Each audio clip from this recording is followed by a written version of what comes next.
All right. Thank you, everyone, for joining us. It is Talking Turkey Fantasy Cast with myself, Kamish, Tim Lewis, Cody Williams. Well, welcome. We're back. Welcome. Glad to be back.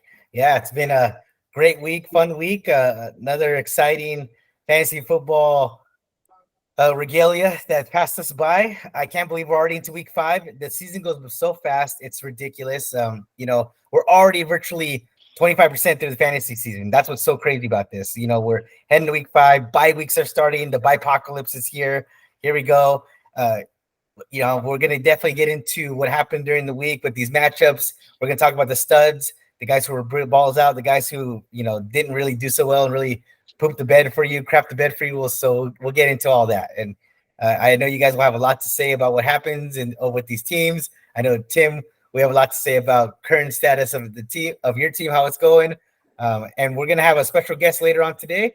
But we'll get into that later and, talk about unique scenario that's going on through Turkey Bowl. But let's go talk about last night, right? We always like to work backwards. And Monday night, I mean, goodness gracious. To start with, I didn't understand why the line was 1.5. Tim, maybe you can explain it to me, but I saw that line. It was basically a money line bet for me. I don't see how the Giants have any weapons at all without Saquon, and I didn't know how Daniel Jones was going to get it done, even with the Seahawks not playing that great of defense, which they obviously played amazing defense last night. So, well, I think that was it. Is that I think people are kind of underestimating their defense, which maybe is not phenomenal, but I don't think you have to have a very good defense against the Giants this year. But I don't know if it was 10 or 11 sacks that they ended up with. 11. But they just can't block anybody. And Daniel Jones, you had a rookie cornerback after the game say that they knew from film study that he's going to stare down his receiver. And that was the guy who got the pick 6, Witherspoon. And maybe because it was a road game for the Seahawks. I don't know, but I guess if it was in Seattle, you would have added 6 points to the spread for Seattle, or I don't know how that works exactly, but it's just I don't think the Giants should be anything less than a 6-point dog, or I guess anything more. I don't know if I'm saying that right, but to anybody except for maybe Chicago or Denver. So. Yeah. If they're anything under +3, I don't understand it at all. Sure. They've shown no signs of being. It's like I said yesterday. Other than if you throw out the second half against the Cardinals, they have been terrible. It was like they've been outscored. What was it, 112-15 or something like that? So you put a crazy stat up there, for what 8 quarters of play essentially, right? Or no, 10 quarters of play. Yeah, or five halves or what? Or no, they played 4 games, right? So whatever number of halves that is, but just basically terrible except for 30 minutes. So they're just. It's crazy that they're a playoff team last year. Just shows how good of a coaching job that was, because they're pretty much the same roster. So, yeah. What do you think about last night's events, Cody? Were you impressed with the Seahawks, or just? I know you had a lot to say about Daniel Jones, and I know a lot of people out there are always debating on whether to carry or not. But I know you have some strong feelings about Big Danny Dimes. I hate that nickname so much. It's such a weird nickname as well, but it doesn't help that he went to Duke either. Daboll is carrying him. They offered him an extension, which did not make any sense at all. I think there's plenty of other guys. Sure, he can run a little bit. He probably gets underestimated because he's a white guy, and so they'll take some weird angles on him, and he'll blow past people sometimes. He can get you fantasy points that way. He'll get rushing touchdowns more than you would think. So fantasy-wise, from a fantasy perspective, he can be an underrated quarterback. But as a real-life quarterback, he's not. I would put him below average. He's not even an average quarterback. And so get Daboll, a guy that can do a little bit more. And I think even with Saquon, we have a similar result last night. I mean, Saquon, they need to pay him instead of the quarterback because he really makes that team go. They got Waller. He was shooting up fantasy charts as summer was ending, getting closer and closer to the season. He went from like tight end 9, 10 being drafted early in summer to, I think Edgar took him as like the tight end number 3. And, he's kind of been droppable the way they've been using him. In preseason, Danny Dimes was just looking only at him. It's kind of a mess over there right now. And I think they just need Saquon back, and that'll make them a kind of respectable team overall. But yeah, Daniel Jones just isn't cutting it. So Tim, you talked about the next 2 matchups. So dip into that. I mean, what do they do with these next 2 matchups, and what happens if they start 1-5? Like, I mean, who do they? I think they got to just look ahead to the week after the next 2 games. I mean, I hate to say that the team has no chance before they play somebody, but at Miami and then at Buffalo, I think I got it in the right order. Doesn't matter. I don't see how they could possibly keep up at all. Miami's defense is, not the greatest. They've given up a lot of points, but they're not going to be able to take advantage of it. They're going to be playing catch up, in both games, and it's just. I mean, from that point, the only option they really have is to kind of tank. Either they can they won't make a play for Caleb Williams. They'll end up winning too many games on accident and pass the Bears, or even the Panthers, who's the Bears have their pick. But if they can make a play at, I don't know how much you guys dip into college football, but Marvin Harrison Jr. is just apparently like a generational talent coming in. If you can just add that receiver, this receiving core has been a huge problem. Add him to this roster. That'll make them, they'll have Barkley, they'll have Waller, they'll have him. It'll make them more respectable, give Dable, another weapon to actually play with and use. That might be the best way to go. Plus having a worse record will give them an easier schedule next year. That might just be their best option at this point, because from here, there's no way they're making the playoffs. They're already a little too far gone, especially as Tim mentioned, their next 2 games coming up. They're going to be 1-5 looking at it.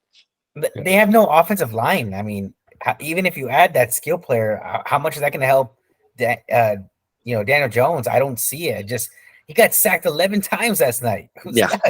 That's bad. Offensive line seems to be a position where you can add in free agency and kind of buff it up there compared to some of those skill positions. So they might be able to work around the fringes there in free agency and bring some guys in that can help them out there. I don't remember how week 1, obviously they lost 40-0.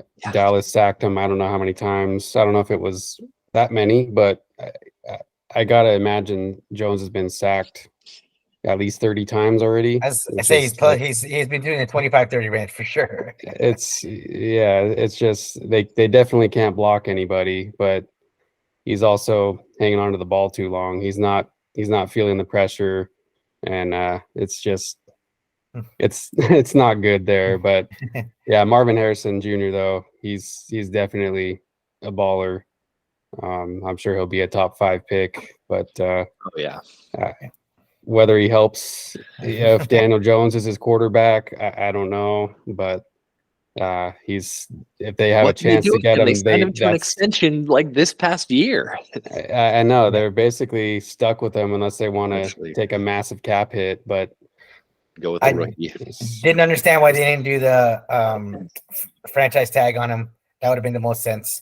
It makes no sense. But on the Giants, the only one worth rostering is Saquon, obviously. Outside of that, some people looked at Wan'Dale Robinson. Some people were still holding on to Waller. It's Dumpsville for me with virtually everybody, because if Daniel Jones can't throw the ball to anybody, you got no value there. So until Saquon gets back, I just don't see anyone worth rostering on that team. On the other side of the ball, I should have had an amazing game from Kenneth Walker. His butt cheek, it must have grazed one of those rubber pellets on the ground, and he should have been gone for a 75-yard TD. I'm just lucky. I mean, everyone kind of gave up on that play, so I wouldn't make it that impressive. He's had a good game though, right? Yeah. 79 yards to touchdown. So Kenneth Walker's been excellent. Again, draft pick we talked about last week that I'm really happy with. He's actually proven to be that RB1 status that I hope he would be. But Geno got hurt. You thought it would hurt Metcalf. Drew Lock came in, picked it right where Geno left off, threw the ball well to his tight ends, and drove right down the field. So, Seahawks, they're pretty formative, and if that defense can start stepping up a little bit, and like I said, Tim, you brought up Witherspoon. Witherspoon, I mean, that dude is a real player. He's this year's Sauce Gardner, right? I mean, that rookie standout who could really blow things up in the secondary. And he was playing out of position yesterday, and he played well. So, yeah, Seahawks could be sneaky team. Yeah, I mean they were good last year, and but obviously they got those wide receivers. They got 2 good running backs now. Charbonnet's been getting a little bit more work in the last couple of weeks, which I'm sure you don't like too much, but that dude just he looks like a beast every time he runs. I'm not rooting against Kenneth Walker, but like it won't surprise me if Charbonnet starts to get a little bit more work as the season goes along, because he looks big. I don't know why he looks so big for his size, because he's not like massive, but the way he runs is pretty impressive. So yeah, definitely man's man. The way when he runs that ball, he's always knocking someone's head off. So it's pretty impressive. Yeah, and the Seahawks, they seem like they haven't even found a good way to use their first-round rookie, JSN. He gets out there some plays when they go to 3 receiver sets, and they only really use him on like short slants and receiver screens, and it seems like he kind of went to the wrong team, or they haven't figured out a good way to use him, or they're waiting for like a Metcalf Lockett injury to get him more time. So, I mean, there's still another level that offense could take once they can figure that out. Yep, agreed. So, we can get into these matchups now, for week 4. And, looking at the board here, I have into the good stuff. Yeah, top game here against first game against Andrew for the season. I was 3-0. Andrew was 0-3. I came out with the victory, so I've started my perfect September, which is wonderful. Herbert played great against the Raiders. I didn't like that he went, and after he threw an interception, he went to try to block, which I don't understand. Tim, you can help explain that to me. But in that matchup, again, Raiders getting overwhelmed. They really don't have much to work with. They had a order leader Cola at quarterback. Tim, you had a good name for that dude. What did you call him? Well, he looked like that kid. Everyone had that kid like in 8th grade that could kind of grow a mustache, but not really. It was just like sort of peach fuzz, and that's what he looked like. I mean, he looked very young. I mean, he's a rookie, obviously, but he held on to the ball way too long. I mean, Khalil Mack got 6 sacks, and they're pretty much all just because not to take anything away from him. He definitely dominated the game, but a lot of those would not have happened if the Raiders QB got rid of the ball a little quicker. So he's lucky Bosa wasn't in the game. That quarterback, my goodness. Yeah, I know, and that's. Yeah, so I was happy with that, but not too happy. I don't know if Herbert was really trying to block when he got his hand stepped on, so much as just he kind of got in the way. Like Crosby took a shot at him, I thought, just because he could, because it was an interception return, and he got knocked down, and then he got his hand stepped on. So just one of those freak things. But luckily, it was his left hand, not his right. So.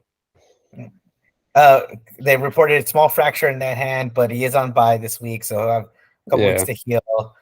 Luckily, non-throwing hand, but yeah, I don't like seeing a quarterback it's on my fantasy roster go out and get popped like that.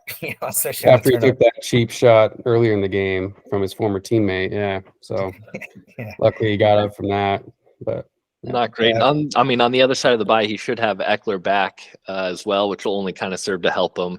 They're missing Mike Williams, and the offense isn't quite clicking. They still have Quentin Johnson there, who's getting out there like 20% of the time, and Josh Palmer he's no Mike Williams replacement. So having Eckler back is definitely going to help that team, and it's going to help Andrew's team because Andrew's been holding on to Eckler.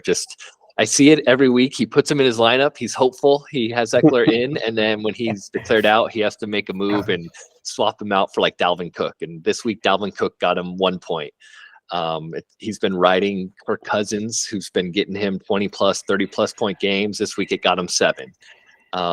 His roster just, as you can see the score, didn't break 50 points. Najee Harris was his best player at 10 points. That kind of sums up how his team's been. He's really desperate for Eckler, and he's been holding Cup. He drafted Cup pretty early in the draft when he was taken. We all kind of were like, oh, it's a little bit early, but if you're confident you can survive without Cup, maybe it'll be big for you. And he's gone 0-4, so he really needs Cup and Eckler to come back in a big way. I mean, what do you guys think about that strategy of taking Cup? I think it was his 3rd round pick, taking him that early. Actually, he was his 2nd round pick. He took him 18th. So what do you guys think about taking Cup that early? I mean, obviously looking back, he's 0-4, not great, but what was your guys' perspective on that pick? For me, I wasn't going to take Cup until if it got to, I mean, I forget my exact pick numbers and everything, but like I was picking late in the 3rd round, I think, or actually no, kind of early in the 3rd round. But if he fell to the 3rd, that's when I might have taken him. But definitely if he fell to the 4th or later, just because you kind of got to take that chance. But seems like decent value at that point. But yeah, but it was so much up in the air with when he'd come back. It sounds like he'll come back fairly soon. I think they're on a bye this week as well, maybe after the bye, but we'll see. If he's 100%. I mean, he's obviously one of the best receivers in the league, but I think I just can't believe he's still starting Dalvin Cook at this point. I mean, I don't know if he's watched the Jets at all, but I wouldn't even want Dalvin Cook even if Breece Hall got hurt because he looks that bad. He's not doing anything when he runs the ball. So that would be my advice. I mean, you take it or leave it, but if you drop Dalvin Cook, no one's picking him up. I can guarantee that. Dumpsville, Andrew, Dumpsville. Tim's there telling you go. Get Yeah, Dumpsville. Get him out But of there. he has no other options. But if he drops Cook, it's just Najee, and I think Eckler are his only 2 running backs. That's it. We're gonna provide some, when you waiver, we provided some every week. All right, that's true. He hasn't picked any of them up. That's why he's 0-4. He's not listening to the cast enough. That's right, exactly. Right now, and take it for what it is. ESPN projection has him at 19% to make the playoffs in our Turkey Bowl, right? So 19%. So he's got to make some major changes really quick to get in there. Yeah. But who knows what that percentage means? Some made up number by ESPN, but we'll see. Based maybe how their many numbers wins. are always accurate. Advanced analytics at play. Hey, somehow he's a lower percentage than Romo, who's our other 0-4 player on the season so far, and his game down here against playing against Alex, right? Alex, ChatGPT Watson is racked up his 2nd win of the season, so good on him to get himself at 500. But yeah, playing Romo. Romo is also dealing with similar issues as Andrew, right? He's got Trevor Lawrence at quarterback. When your 2nd best player on your team is your kicker, Tyler Bass, yeah, that's typically never good for your fantasy outcome. Yeah, very problematic. And his team is really suffering because his first pick, Jamar Chase, Joe Burrow and the Bengals just look atrocious. Yeah, I mean, the calf is seriously a problem, but even at that, like the rest of the offense just doesn't look good at all. Like they're out of sync. I feel like they need to run the ball more. But you guys kind of get into that. Tell me what you think, what the Bengals should do to pivot to get on the winning ways, and how is that going to help Jamar and Higgins and the rest of the Bengals offense to kind of get themselves going, because they are very talented, but they're just not producing this season. Yeah, the Burrow injury really hurts them because everything just seems to run through him. And, he can't move around, buy time in the pocket. Their line's not the best. So he does maneuver well in the pocket and scramble sometimes. And that allows Chase to get deep. And they just have that, seeing eye mind connection where he can just find him wherever he is on the field while he's scrambling and hit him. And so he's just a statue back there, and he doesn't have time to make those plays happen where he can find Chase or Higgins, and Higgins got hurt at the end of this game. So he doesn't have the time to find that. And you were saying you think they could run the ball more, but with Burrow not being able to throw the ball, it allows defense to kind of cheat up on the run, and it makes Mixon ineffective. So it's just like one thing. It's like dominoes, leads to another, no deep threat. That means they can scoot up, which means Mixon's ineffective, and it just snowballs on them like that. Yeah. For me, I mean, I haven't watched much of their games yet this year, but just looking at the fact that they've scored 3 points in 2 games, and I mean the Giants may have more points on the season than they do, which is kind of crazy. But I think maybe they should have listened to Jamar Chase and sat him just early in the year. I mean, I forget if he aggravated the calf in week 2 or 3, but obviously it's not working right. It doesn't look anything like last year. And he had Jamar Chase in his post-game interview saying, "I'm always open." It seems like he's probably getting frustrated. Yeah, I know, but he's not one like he hasn't really shown a diva side that I've seen yet. But it's crazy how bad they're looking so far. And the Titans, every time they played the Titans, they played them a few times since Burrow's been there. They've kind of had their number. I mean, I think they played in the playoffs a couple years ago. They sacked Burrow like 9 times, and I think the Bengals still ended up winning. That was the year they went to the Super Bowl. But that was just an ugly game for them this week. I mean, an ugly game for them, ugly game for Romo. He got 52 points, which is just 3 more better than Andrew. I wish they would have played each other that week. It would have been the greatest Super Bowl matchup we've had in Turkey Bowl history. But kind of zooming out and looking at Romo's team, I don't feel like he has a bad team like I do with Andrew. Like he's still, like you were mentioning Manny Lawrence, but he also has Richardson as his backup QB, he's a beast, getting rushing yards, rushing touchdowns. He has running backs. He has Breece Hall, who looks good, but with Zach Wilson, they can't really throw. He has Etienne, Devontae Williams. He's got some sort of depth there because he also has Damian Pierce. You were talking about Chase. Addison's his backup receiver, which isn't terrible. It seems like he's kind of got options. It's just his team hasn't come together and played well all at the same time for him. I'm looking at both of these 0-4 rosters. Which one would you rather have? Oh, 100% I had Romo's, but I mean, okay. Addison, I mean, he put up a horrible game, 6 points this last week. So he's a boomer bust. He's the definition of that right now. Actually, he goosed. He was a goose egg. He had 0. He had 6 the week before, so he was a goose. So there you go. He's the definition of boom bust, right? Yeah. So he's got a week where he's got 20 plus or 16, 12, 16, 6, then 0. So that's rough sledding there. So you're hoping Chase gives you that 15 to 18 points a game, but he's not getting that right now due to the Bengals issue. So Breece Hall, their Jets are always going to get keyed on with him. They're always going to not trust Zach Wilson, and Zach Wilson will be a discussion later during the waiver wire topic. But, I mean, I like his team, but I just don't see the consistency production there. Andrew's team right now is definitely more in shambles, most definitely. But, there's until the Bengals get their ish together, and then, we'll see if the Jags can get out of their funk too, because, he was banking on that stack points between Etienne and That's true. And Lawrence, right? Yeah. And because that was a lot of dump offs, and Etienne had that ability to take it to the house every time on a dump off. So on the other side of the ball, I know, Cody, every time you see CMC drop a 40 burger plus, it drives you nuts because one pick before you, That's Alex right. I know. Alex's friend took him right before me, which is too bad, because if Alex was drafting, he would have ended up with someone else. But, it's all right. I'm still doing all right for myself. I have a better record than Alex's friend, and I'm 3-1 right now. But, without McCaffrey, his team scores like 60 points. So going forward, I don't know how he feels about it. His team overall, he still has Swift.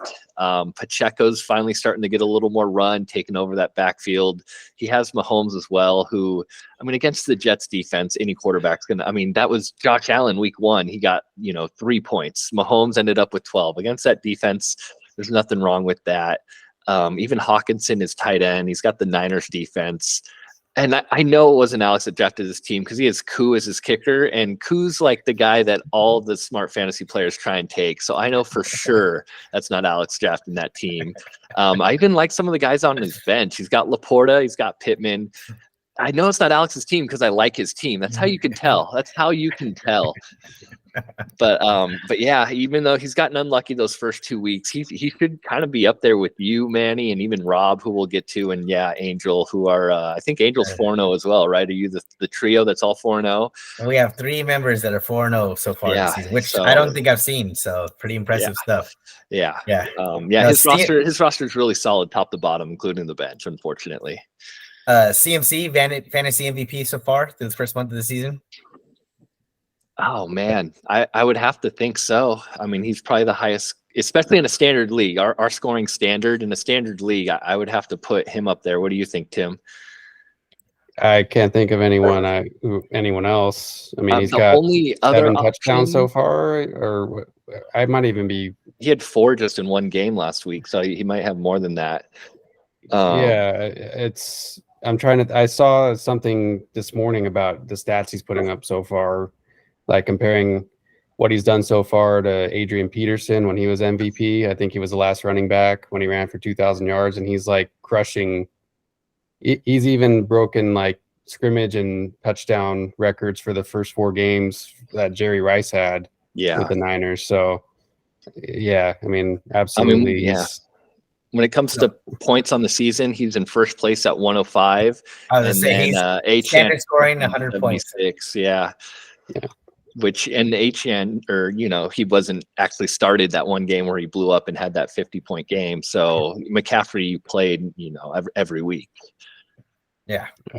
Unless you want to go down and give Rob's guy some credit, Montgomery, that could be an MVP depending on where you drafted him. Oh boy, we're gonna get to Rob here. He should not even be mentioned in the same breath as McCaffrey ever. But I hear you. Yeah, in terms of value. Yeah. From where he got picked, yes. Yes, that's exactly. Definitely a good value pick so far, but yeah. Hey, Monty is a top 6 running back in the league right now. I would take that any day. Any day you would take that because it gives you a chance, right? And obviously the Lions have committed to missed a week too, and he's getting those points. Exactly. Yeah, he might be a top 5 without that missed game. You're right. So their Lions are committed to giving him the ball, so he's going to continue to produce. Makes no sense. That's what he does. Yeah. Yep. We'll talk about the second game here on the board. Sure. Javi versus Edgar. Javi's team's rolling. I love Javi's team. Hey, again, this is the second week where Javi's defense has been the top scorer on his team. Is it? I had no idea. Oh my God. What a pick. Maybe Dallas defense is a fantasy MVP.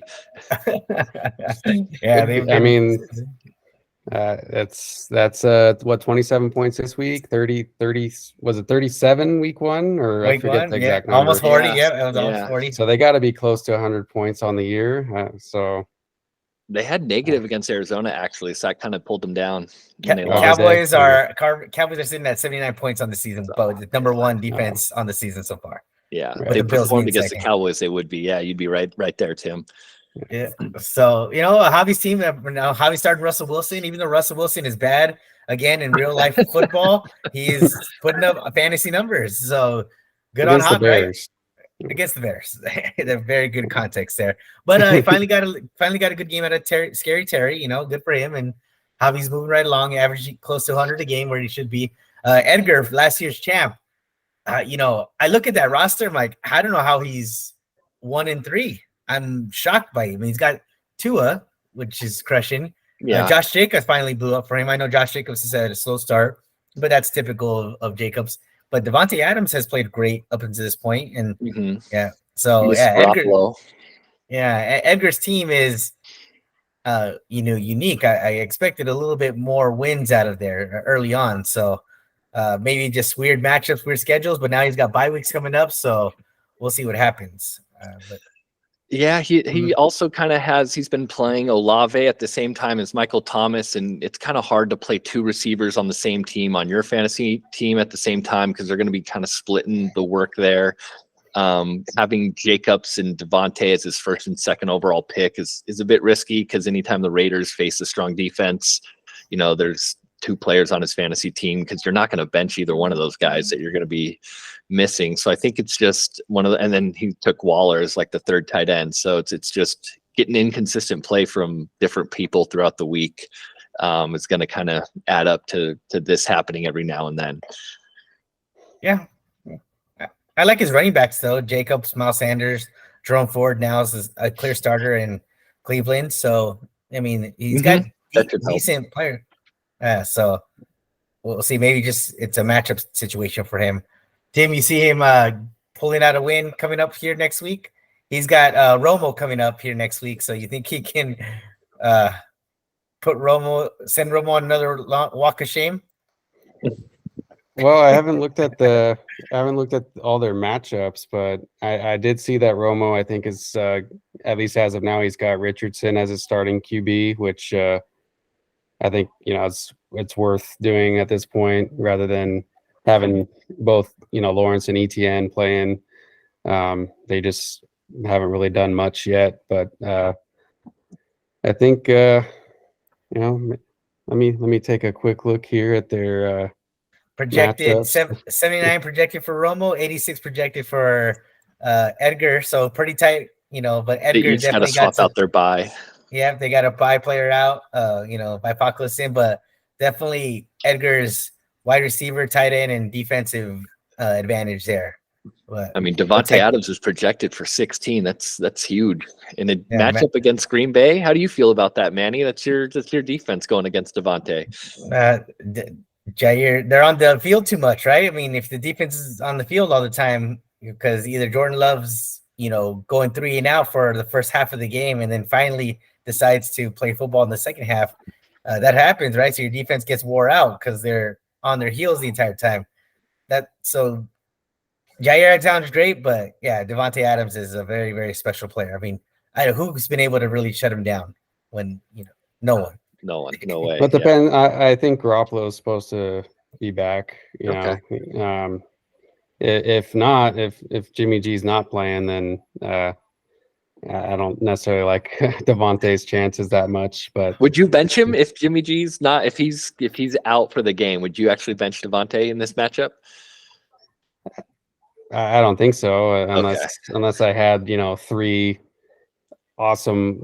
3 other awesome wide receivers to choose from. But I don't think you can ever really bench Devontae regardless of his quarterback. But I thought that's where you were leaning, so I just had to ask. No, just lower expectations is all. I mean, he didn't have a great game this week. Obviously, I don't know how much time he missed exactly. I think he missed like a quarter, but still, he didn't do much against the Chargers, who have not played very well against wide receivers this year so far. So, yeah. If the Raiders are smart, they're going to run the ball heavy, wear down that defensive line, because that's what the Packers have shown some weakness so far this season, and then they get beat over the top once they get exposed a little bit right now. So we'll see if the Packers can. Jacobs game, you think? Yeah, but Jacobs is going to have another decent game, right? Building off last week, because typically he's what he's done. He's slow starter, and then about a month in the season, he starts to get his feet a little bit. But Jordan Love's just got to control the game a little bit. You can't go 3 and out for the first 4 possessions of a game. You put your defense in a bad spot when you do that. So you're fighting uphill at that point, usually on the scoreboard too. Oh yeah. All right, we'll talk about the happy innings. Ricky versus Angel. Angel, another 4-0 starter for the season. Again, we've had 3 4-0 starts. Myself, Angel, and Rob, who will be talking here soon. I hope you guys are ready. We got. I love Rob's team. Rob is my man crush of the year, and I'm excited that we're going to talk to him tonight. But yeah, Angel's team, spread offense, doing it again. I mean, he finally is starting Puka Nacua. He got him after his blow-up game. He didn't start him for 2 games, and then he decides, okay, I guess I'll start him now. And Puka Nacua ends up being his best player over the last 2 weeks, and or this week crushed it with that great game-winning touchdown that he had to end the game.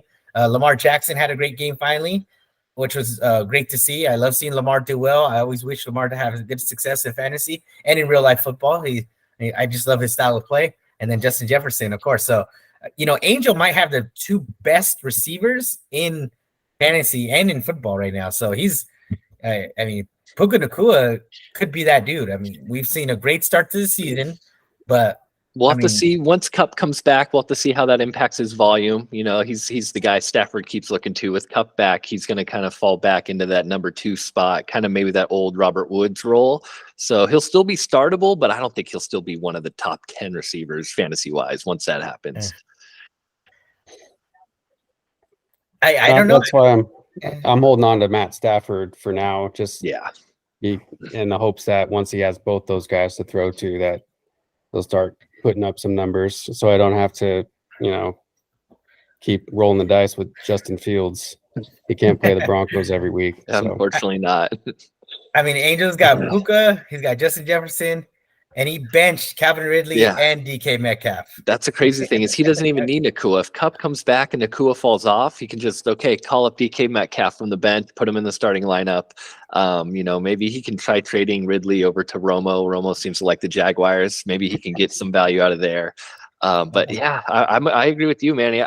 If Rob's your man crush, Angel's mine. I mean, I love Lamar going off here against a tough Cleveland defense. And then he went receiver heavy, but the 2 running backs he took are getting work done. James Cook, he's got a running back on a strong offensive team. Herbert's going to have some flash weeks, but for a running back 2, with how bad running backs have been lately, he gets his blow-up game here where he gets 18 points. And if anything happens to Herbert, he's got Roshan Johnson on his bench, so he's kind of prepared there. So I think unfortunately he built his team pretty nicely, and he might be my man crush for the year. Yeah, he's definitely pretty deep. How do you feel about Angels, Tim? What sticks out to you there? And even though he didn't have a tight end, he went down early. Got easy win for him, no problem. Yeah, it's pretty solid all around.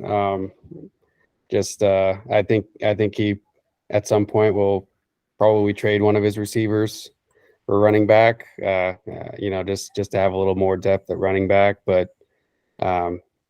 Yeah, it's hard to decide which 4-0 team is the best, but they're all looking pretty good. So I mean, that's probably why they're 4-0. Right. Yeah, exactly. So. Yeah, and I mean, on the other side of the matchup, we have Ricky. Brock Purdy got him 22 points. He picked him up, and I wasn't confident that would be a huge pickup just because it's a run-first team, even though they have all those flashy weapons. But he seems to kind of be getting better and better. And he's throwing the ball more and more with more confidence, getting it to Ayuk. Debo got 0 points, so they weren't doing any of those receiver screens with Debo, handing it off to Debo. It was a lot of Purdy. That pickup for Ricky's looking really good. I think Purdy's now a top 12 QB on the year, and when he picked him up, I think he was on the outskirts of 17, 18. So since Ricky picked him up, he's been playing well for him. Derrick Henry's going to have those monster games. His trade, with Manny isn't quite going well. Mostert was the key piece of that trade along with Evans, and he got -1 because of a fumble.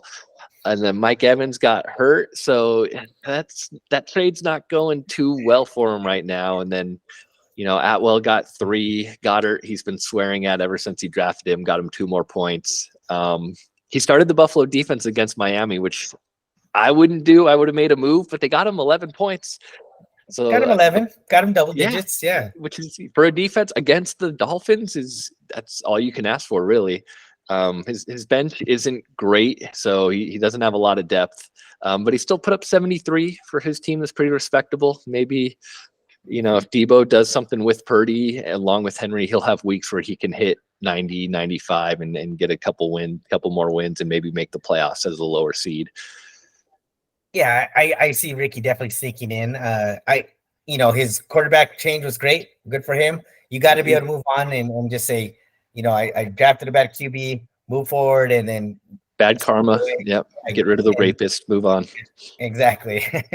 And then, if he keeps throwing the ball to Ayuk, the catches I seen Ayuk make, oh man, I was in hog heaven watching. I was like, oh baby, watching him go across the middle, snag the ball out of DB's hands.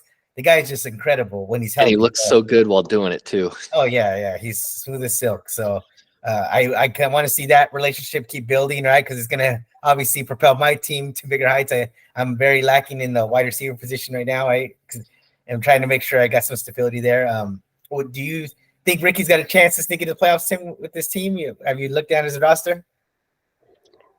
I think if you have Derrick Henry, there's always a chance, especially he's kind of had a slow start, but he's still, he tends to pick up steam as the season goes along, and when it gets cold, he gets harder to tackle.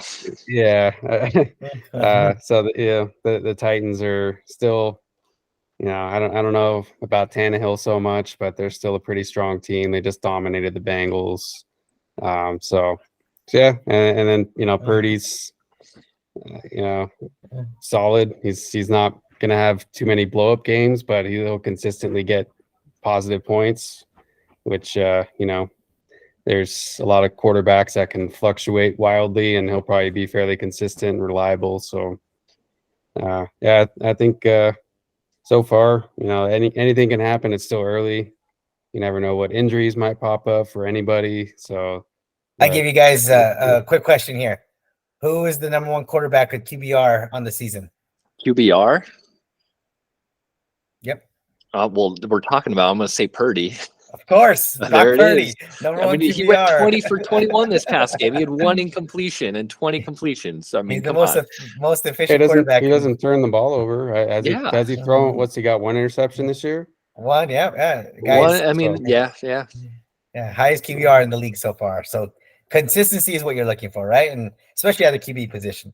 You give me 18 to 22 a game. Yeah, that's points that you can count on, rely on. Not going to make mistakes. Not going to get sacked 11 times and throw a couple picks, right? And get you -5. So that's definitely that's hard to find on the waiver wire, especially from that position. So you usually have to draft that. So it's pretty nice. Yeah.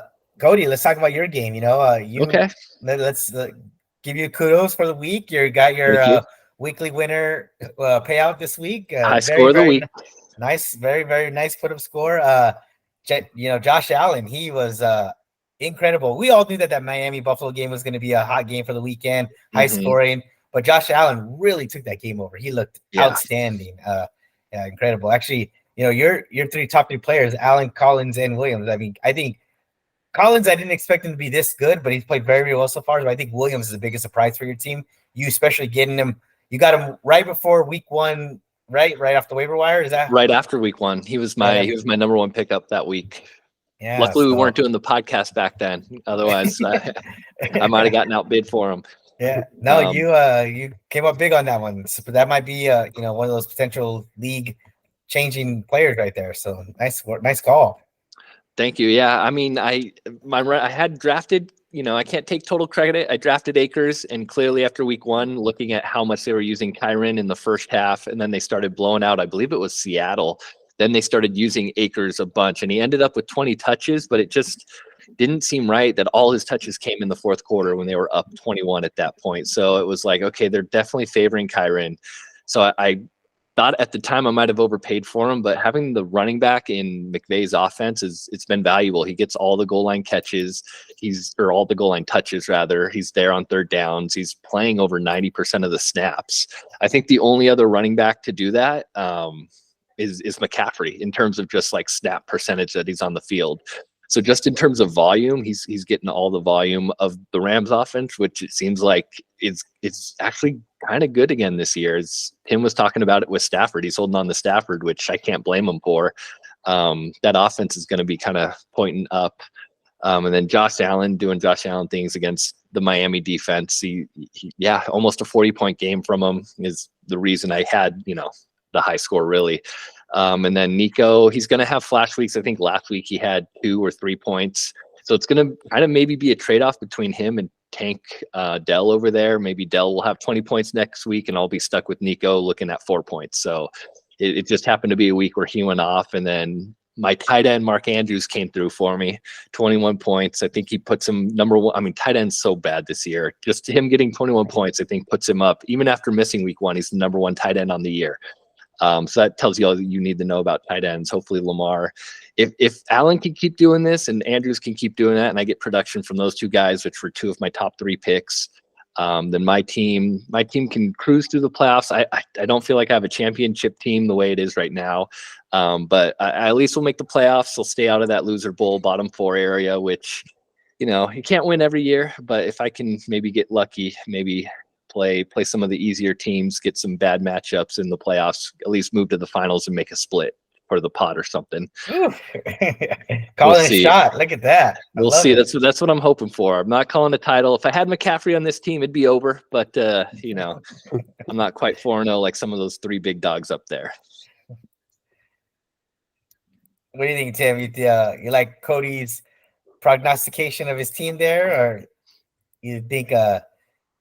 I don't see why not. I mean, I think with Nico Collins, he was the number one receiver just with a rookie quarterback coming in, which you never really know what you're going to get. But from what I've seen from C.J. Stroud, we've talked about him before. He's easily the best rookie quarterback this year.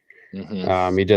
You can just tell, or like Zach Wilson has never looked like that. He finds the open guy. He just looks so in control.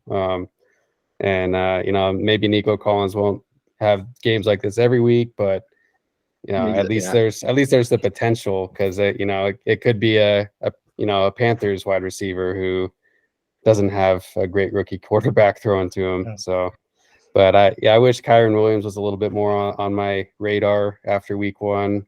I think if you have, like you mentioned, you had Cam Akers, you're probably paying a little bit more attention than some of the rest of us, and got him on the cheap. So, but he's obviously been a solid running back. So that's pretty good core.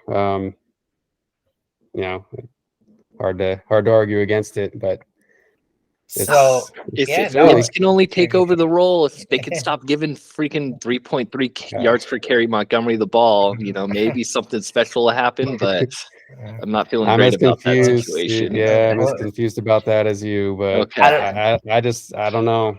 I don't know. Lions got too many mouths to feed. Once Williams gets in the fold there, Lions got a lot of mouths to feed. So, Carlos' team on the other side, I think he's going to stop making the mistake of not starting C.J. Stroud. As we talked about him the last couple of weeks, he's the only quarterback in the NFL right now without an interception, right? 4 games without an interception. Last 3 games, 2 touchdowns in each 3 games. He went week 1, 5 points, 17, 25, 26. So he's obviously gotten better as the weeks have gone on. Yeah, he's a great quarterback. I think Carlos, got himself a good set it and forget it off the waiver wire. So luckily him, but Goff is always going to be a decent play, but I don't think Goff is going to be C.J. Stroud. I mean, who would you guys, if you guys had to, hand in the fire, C.J. Stroud or Goff? Who are you taking rest of the season? Oh, man, I think you kind of keep them both and play the matchups. Carlos was the guy who drafted Burrow in our league, so I think he's done well adjusting to that, cutting Burrow and picking up Goff, and then last week Stroud. I would keep them both and play the matchups. But if I had to choose one, man, I like the way Stroud plays, and I think I like him more. But for fantasy, I might just go with Goff because of the weapons. Yeah, that's a tough one. I think Detroit, is maybe more committed to having a more balanced offense, running the ball more. So I'd probably lean towards Stroud just because. Goff, I think last year was the number 6 overall QB. Now you're bringing Jameson Williams and Laporta onto his team. That we've seen him do it before. Yeah, and their defense has improved too, so they might not be playing catch up as much. So that's a good point. That's what scares me. Positive game script is more often for the Detroit than what we've seen in the past. Yeah, that's why I would lean Stroud just based on what I've seen so far. But I think. Yeah, I'd probably, like Cody said, keep both of them if I can, and just play whichever one has the better matchup. But it's a tough one. So. Yep. No, but he's got Bijan, who's been money for him, and then DJ Moore had a big blow up game for him. So he put up a good score. He just went up against a buzzsaw this week in Cody's. Carlos's team is 1-3, but. You can tell he listens to the podcast. So I think he picked up Parham after last week. So he's a guy that listens. We love you, Carlos. Thanks for listening. Yeah, thanks, taking action on some of the waiver advice we've been given. Just unlucky. I think Parham got injured. Is that what happened to him? I didn't really see what happened with him. Yeah, he got hurt early. I actually didn't see. He never came back. He had some kind of wrist injury, I think. So I don't know how serious it is, but. Yeah, I think it was first quarter, on it. He got a red zone target or end zone target and got injured, didn't catch it. So that was unfortunate. All right. Yeah. So we talked about the studs. We broke down the week, what happened. Here we're looking at the big board, and right now we see 3 players at 4-0, right? Myself, 18-wheeler, but the big kahuna, Rob Benitez is, again, my man crush on the season. 18-wheeler is a Cody man crush, but I want to let everybody know that we want to bring in the 4-0 Big Kahuna in to talk with us for a few minutes here because we're so excited that I'm happy for him because we just railed him at draft day. He railed on himself. He Okay, hated good. his Don't draft forget day. to add that. He railed on himself, but he's had a great team. He's really had no game that's been close. He's won very easily. So, Rob Benitez, are you there? Big Kahuna, are you joining us? While we wait for him, I'd like to qualify that. Our game was fairly close. I unfortunately had to play him instead of the 8 other teams I could have beaten the league this True. week. We didn't go through that matchup. We did not go through that matchup. That was a big matchup this week. I figured we'd be going through it, now with Rob joining us. But Okay. That's exactly how we're gonna do that, Tim. That's exactly right. I wanted to. It's gonna breeze over because it was a very close game. We can see that score as Rob joins in, coming in, but 129 to 111. So yeah, Tim would have easily beat everybody else handily in the league, besides Cody or Angel. Yeah, but majority of the league. Yeah. Are we? Yeah, usually 111, you're feeling really good, and you don't even have to look at the other team. It's usually a win in this league with 111. Yeah. So I'm not super bummed. I'm most bummed about the fact that I dropped the now number 3 tight end, Cole Kmet. But the idea of starting 2 Bears again after doing that for the first 3 weeks. Well, actually, I didn't start Fields 1 week, but of course. So, of course he blows up this week and has 21 points, which would have got me the win. But yep. What are you going to do? So. Rob, are you there joining us? Hey, there is the Big Kahuna himself, Rob Benitez. Welcome to the show. Welcome to Talking Turkey. So he's already ready for his title. He's got a Super Bowl hat he's wearing. He's got a Super Bowl hat. I love it. So, you had your matchup with Tim last week. It was a close matchup, but you put up a 129 on the week with your, month on Thursday night. Oh, I don't know if Rob can hear us. Thursday night, you started the week off back to back. Let's see. I don't have you on mute, Rob. Let's see. Having some technical difficulties there. Roberto. Can you hear me now? Look how impressive this is. The man's 4-0 and doesn't even know how to work a computer. It really blows my mind. This guy is so good. It definitely leads to the whole conspiracy that AI definitely drafted this team for him. Yeah, well, there's been a lot of talk about what's going on here. I don't have him. He can't hear us. Rob Benitez. All right. He can't hear us and we can't hear you. Can he even see us? It seems like he doesn't know he's coming. He's going to disconnect and rejoin us back here in a second.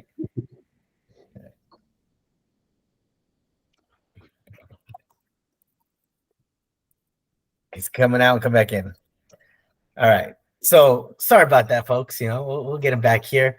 But again, Tim, in that matchup with Rob that you've seen, you've had back-to-back weeks where you've gone up against someone on Thursday night. The week before, you went up against Ricky, who had Brock Purdy and Debo go off. Yeah. And then this week you dealt with Rob on a Thursday night again, and watching the Lions just force-feed Montgomery for 40 freaking touches.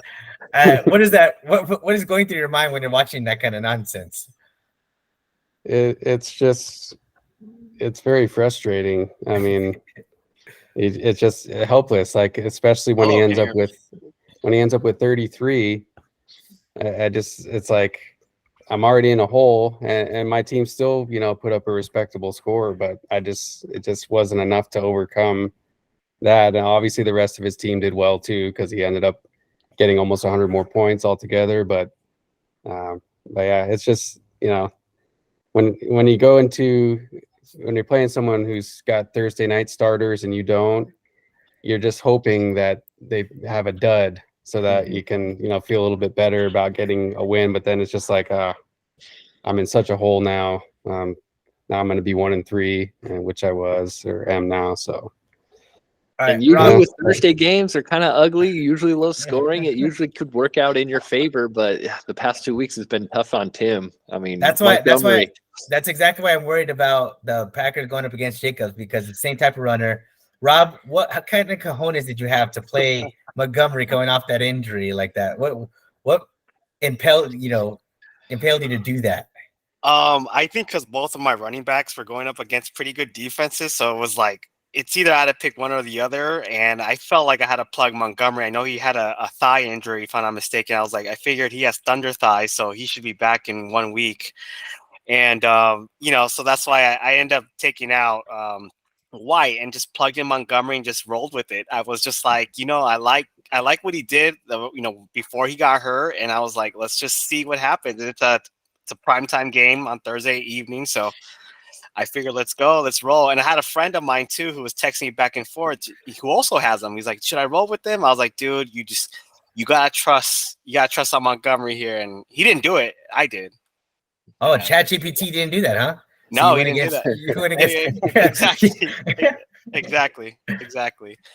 So, but yeah, I had no idea this was going to be, a solo RB mission, I guess you can say. You've been riding high on Monty. So it's impressive. So tell us about that whole situation when you were at draft day, the clock's winding down. You're kind of hesitant going on through the pick. What happens? How you got? Yeah, because I think I picked him round 9, if I'm not mistaken. And round 9, 10, 11, you're kind of like, well, what do I do? And I realized I lacked in running back depth, so I was like, shoot. And I think Dylan was in the same area as well as Mostert. So I was like, So I came down to a panic pick, you can say. And I just was like, the guy who I didn't really want to pick, I just went for it. It was like, well, it is what it is, and it turned out to be a good thing. So I was happy you did it because Mostert felt to me, and I'm like, oh yeah, Rob messed up. Well, yeah, screw me. That's not the way it went down.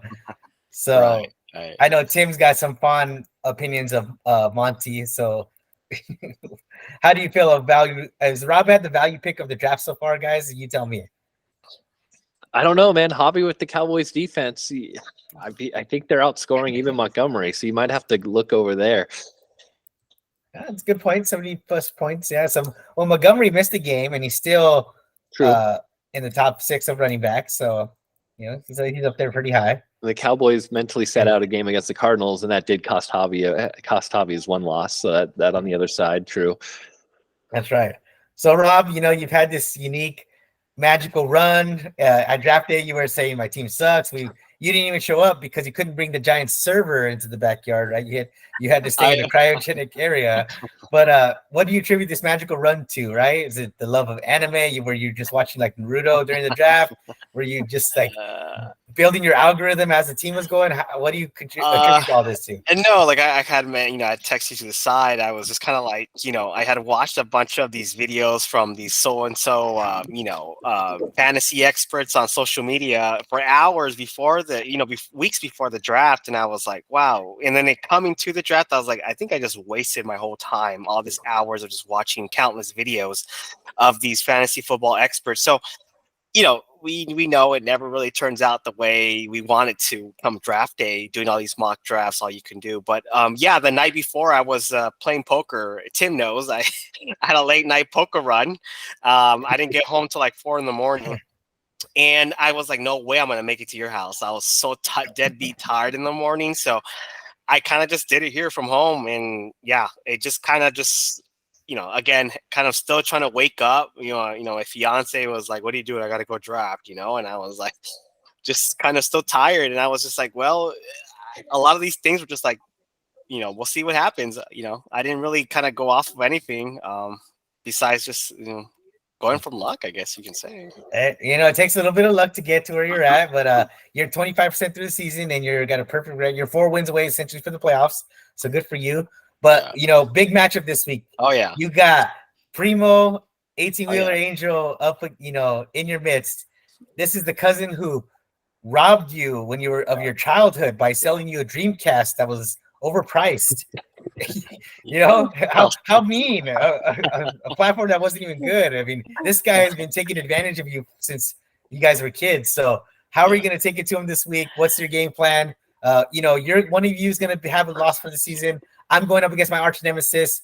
He always gets my number for some reason. So I think there's only going to be one of us standing left with a 4-0 record. But I think it's going to be you. I'm putting my money on you. Tell me how it's going to go down, Rob. I don't know. I'm still bitter about that trade. My cousin suckered me into buying a Sega, a bundle pack. I think it was like for $150 or $100, something like that. And I remember me and my mom huddling. My mom's like, all right, you're going to have to like wash the dishes for the whole week if I do this deal. And I was like, yeah, let's do it. And my cousin was like, it's $100 something, $150.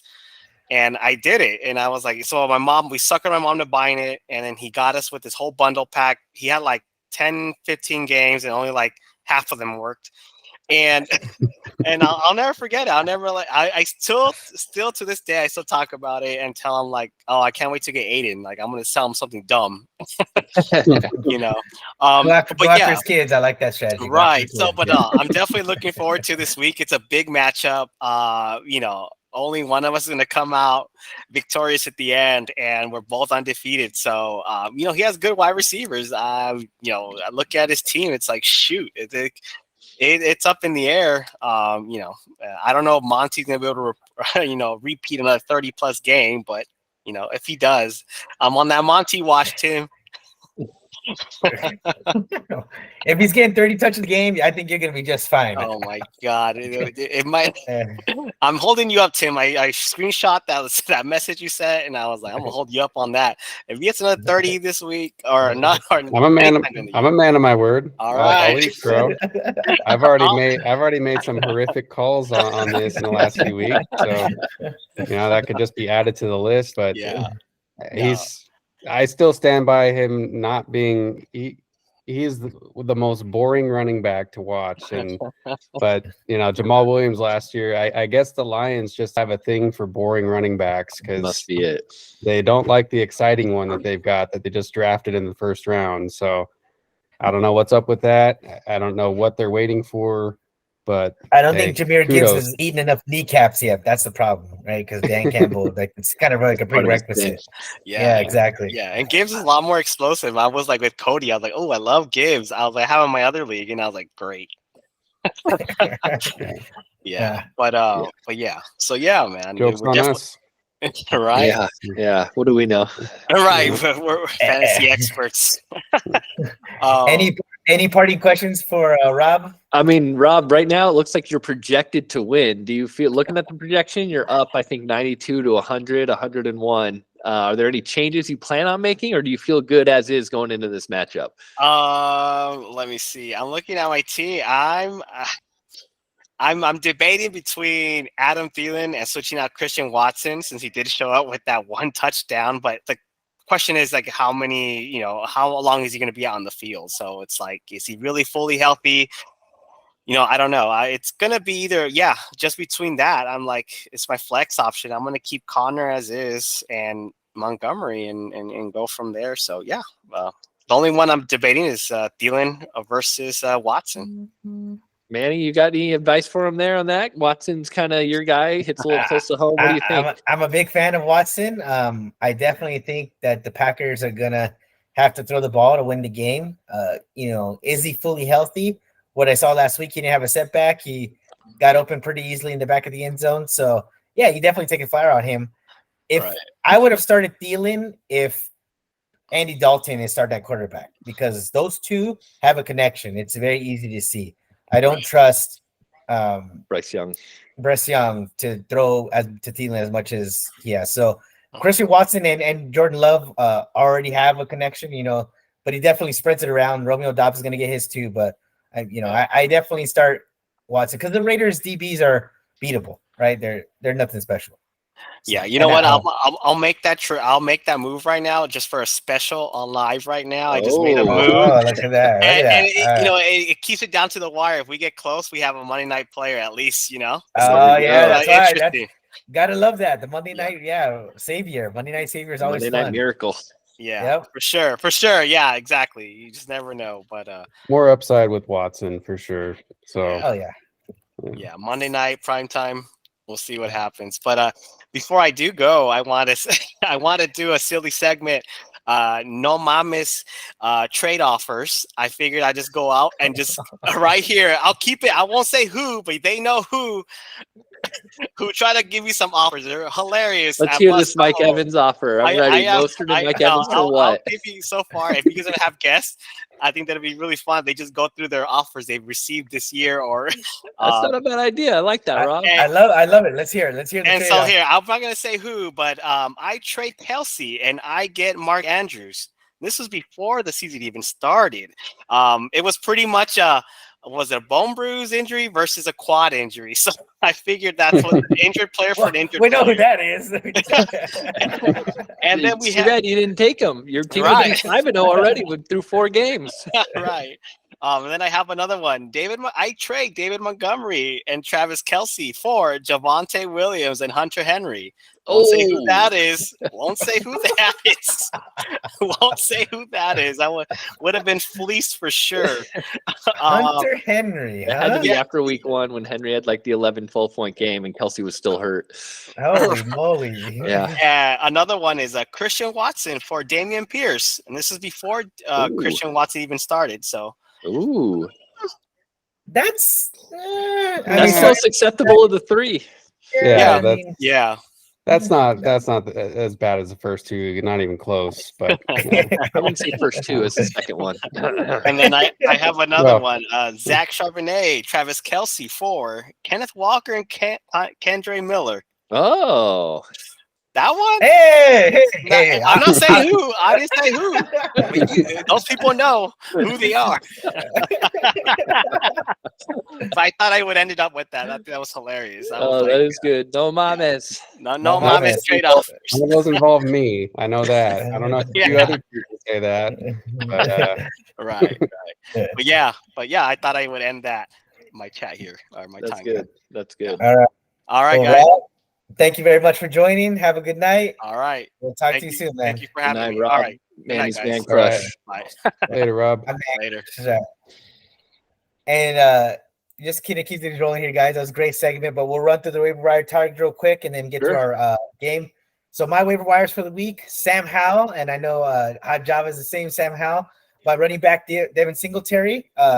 He is the second person on that, but Damian Pierce hasn't been explosive. Singletary, and as much as CJ Stroud's throwing the ball, Singletary is always an option to get one, break it for a few yards, could easily get a reception touchdown. So I like Singletary in that passing offense. Jahan Dotson, another player I dropped Achan, a couple weeks ago. Tim swooped up on him. I dropped Hodson this week because he has done nothing. And of course, he scored that big touchdown to tie the game against Philly, and Sam Howell's a big game. But so that how Dotson stack's going to be nice for this week as they play against Denver, right? It's going to be nice. And then Jonnu Smith, Atlanta has this amazing, talented, wonderful tight end that they're just not going to use. They hate Kyle Pitts. I don't understand why. He's a freak of nature when it comes to his length, his speed, his size, his hands, but they don't want to throw the ball to him. I don't get it. They just don't like him. So Jonnu Smith ended up getting 8 targets and looked really good. So I guess they just want that prototypical slow tight end, and that's great. Good for them.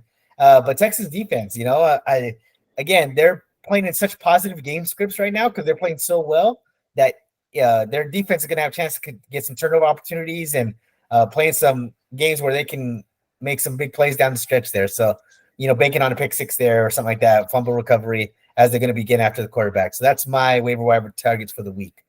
Go ahead, take it away, Timmy. Yeah, I couldn't even believe I put this name there, but I went with Zach Wilson at quarterback, and it's mainly just you threw me off there because you said that Washington was playing Denver, but the Jets are playing Denver. The Jets are playing Denver. I apologize. Yeah. Yep. No, it's all right. Washington plays the Bears on Thursday. Bears. Yeah. The second worst defense. They're basically the same terrible team, but yeah. So Zach Wilson against the Broncos. Anybody against the Broncos basically this year until they prove otherwise. He looked competent against the Chiefs. I don't hate the pick. It's great. So if you need, a bye week replacement, if you have Justin Herbert and just want a 1 week guy, definitely not someone you're going to want to hold on to for very long. But if there's a week to start him, it's this week. And then on the other side, Jaleel McLaughlin, who's a small, kind of shifty scat back type player who might get a lot of work this week because Javonte Williams is banged up. And it's not the greatest matchup against the Jets, but he's still, he had over 100 yards. He had a touchdown this week, kind of out of nowhere. And then for receiver, shades of Darren Sproles there when I was watching him, how small he is and how quick he is, and great with the hands. I was like, oh, it looks like Darren Sproles, And wow, you were watching this game? I was. I didn't see much of it. I got to be honest, but I did see a little bit of him, and yeah, he's like 5'7", 185, so he's about the same size as Sproles. So, but in the Broncos just haven't really gotten much from their running backs this year. P. Ryan's just a guy. Williams hasn't really looked particularly great or done much, so. They'll probably give him a little bit more play, maybe drop some plays for him, but they got to do something to change it up. Obviously, they just got their first win, but it was last second against the Bears, so it's still nothing's really solved there. But they got to get some of these young guys more involved, like Mims too. But oh yeah, and then.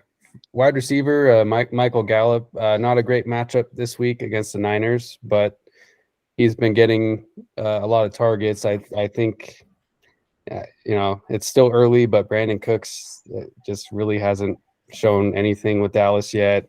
Yeah, I think Michael Gallup's more of the number 2 there, and he's shown, he can have the occasional big game. He's a good receiver. Obviously, he's never going to be the number 1 unless Lamb gets hurt. But with as much action as CD and double coverage CD is getting, Gallup's a great option there because he's going to have one-on-one coverage all the time.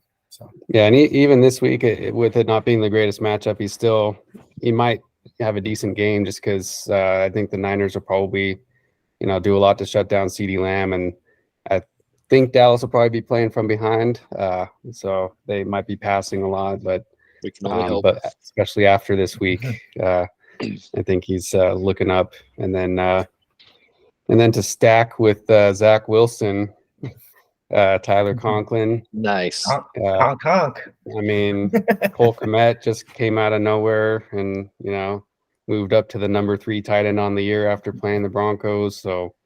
Why not Conklin? But why not? I like that. He's gotten a lot of targets. I forget. I think he got like 7 or 8 targets this week from Wilson, and so. Yeah. And he got some great balls up the seam. I mean, we all watched him, on Sunday night, and he caught some really good looking balls. He did drop that end zone, that touchdown ball, but everything else he looked pretty good on. Yeah. Mm-hmm. Yeah, just another decent streaming option, but nothing long term. And then the Lions defense against Carolina.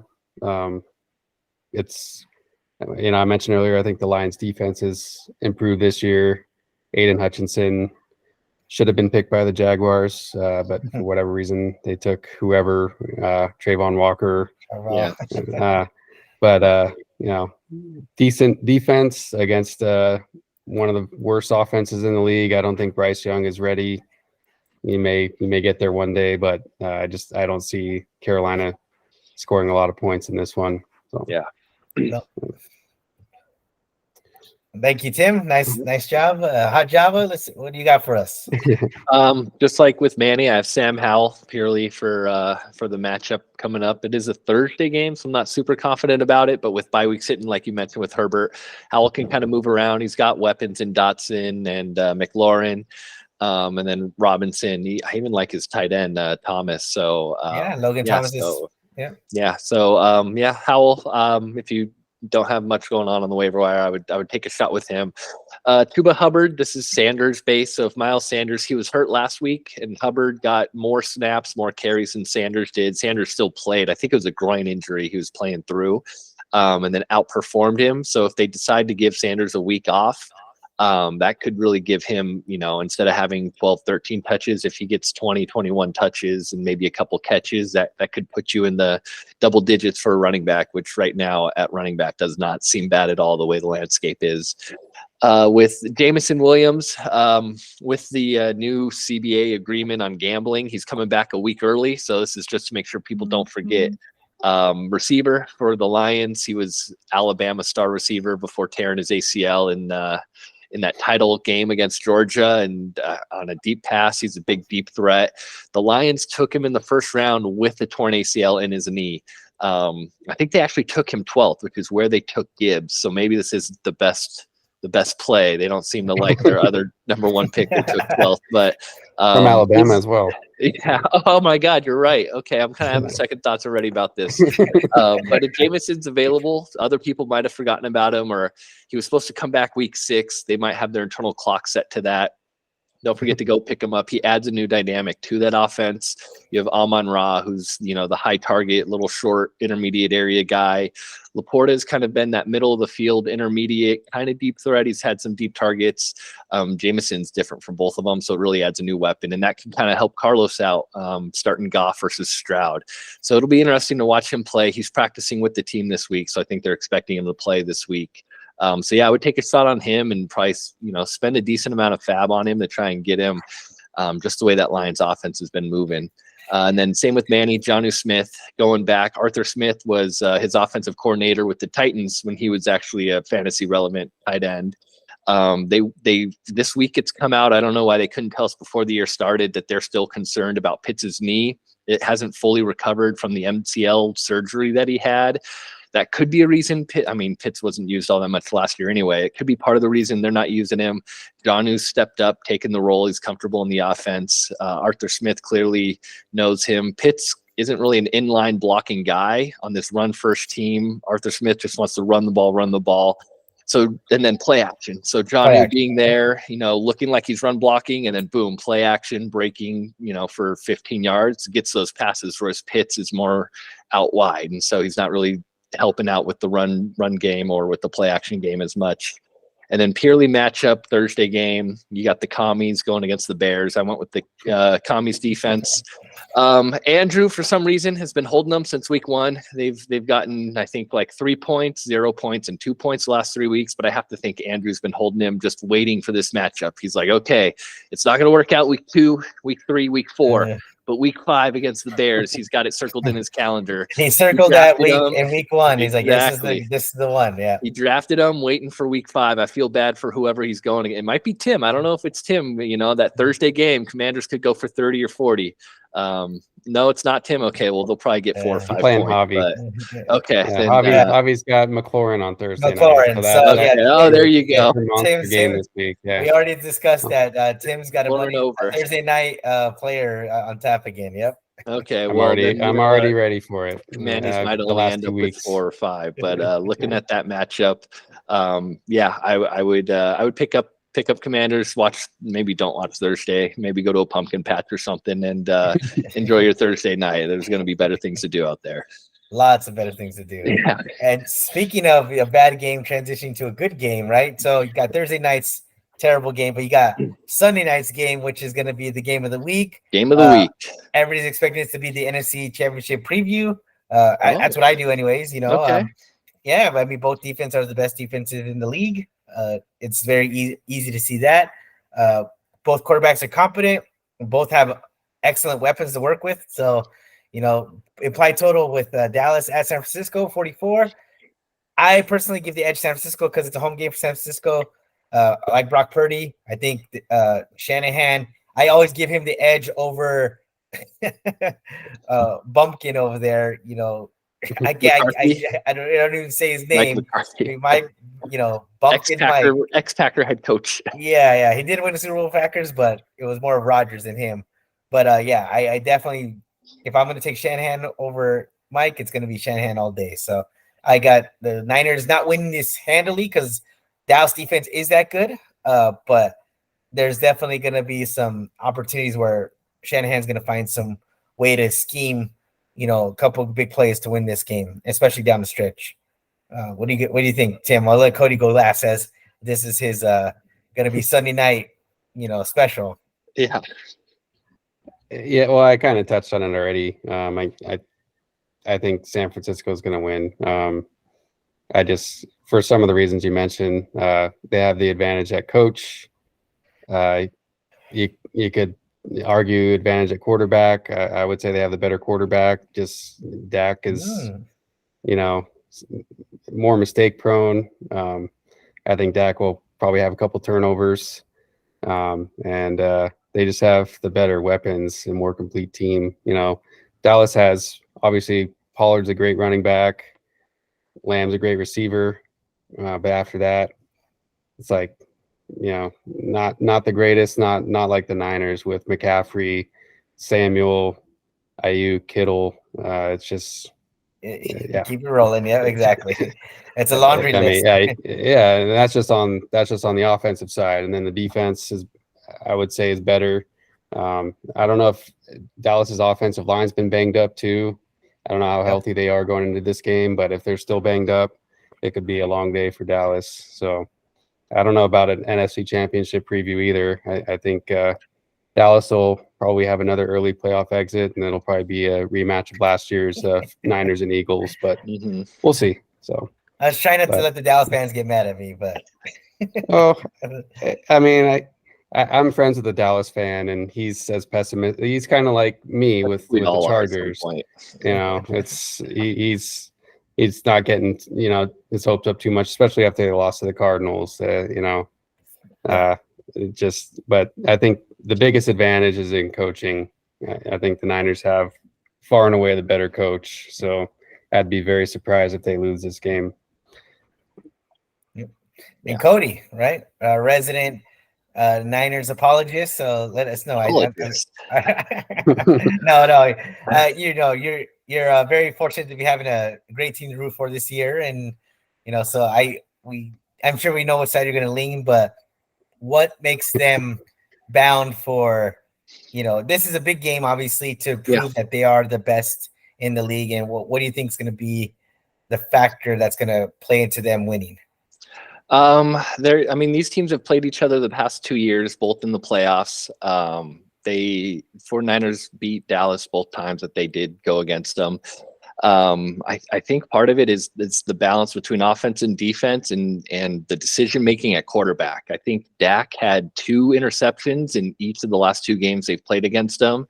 I don't know why. I guess the zone defense San Francisco tends to play kind of gets Dak a bit flustered and doesn't quite see the guys out there, and then the pressure the D-line generates causes him to want to speed up, and then he'll make some panic throws, which you can get out of him. Pollard kind of being the guy over Zeke now. I mean, Zeke's not there anymore, but now being that number 1 guy brings that explosive element to the run game. That does kind of scare me, just because the 49ers defense, that defensive line is just so like pass defense oriented that the run game could be a factor there. McCarthy clearly has shown, the need to run more than the OC did, who's now with the Chargers. His name escapes me. So Kellen Moore. That's right. I kept wanting to say Kellen Clemens. I knew that wasn't it. Yeah, Moore. So the run game does kind of scare me. If Parsons, I think he got hurt last week, but I'm sure he'll play this game.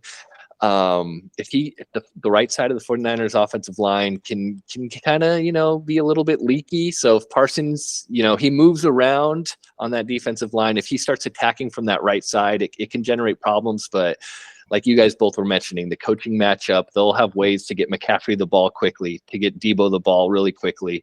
They'll even have Ronnie Bell, who's like a mini Debo, they keep calling him, because once he gets the ball, he's like a little bowling ball out there. And so it'll be a lot of yards after the catch, quick throws, I think, in order to help Purdy out. So this will be a fun game. It's Sunday night. Last time the Cowboys were on Sunday night, they blew out the Giants 40-0. They clearly get up for these primetime games. So it'll be fun either way, but I still think the 49ers are going to come out ahead. The Dak's going to give us maybe another 1, maybe 2 interceptions, I think.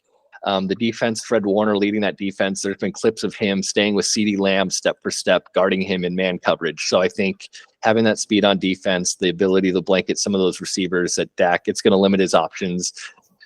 If Parsons gets a couple sack fumbles and if Pollard gets going, that's how I could see the 49ers losing. But other than that, I think getting the ball out to Debo. I don't know if Ayuk will have a huge game here. It's going to be a big McCaffrey, big Debo game. And probably Kittle gets up the seam against this team. He's had 2 touchdowns in each game, one touchdown each game the last 2 times they played. So I think it could be finally Kittle's big breakout game as well. So it'll be fun to watch.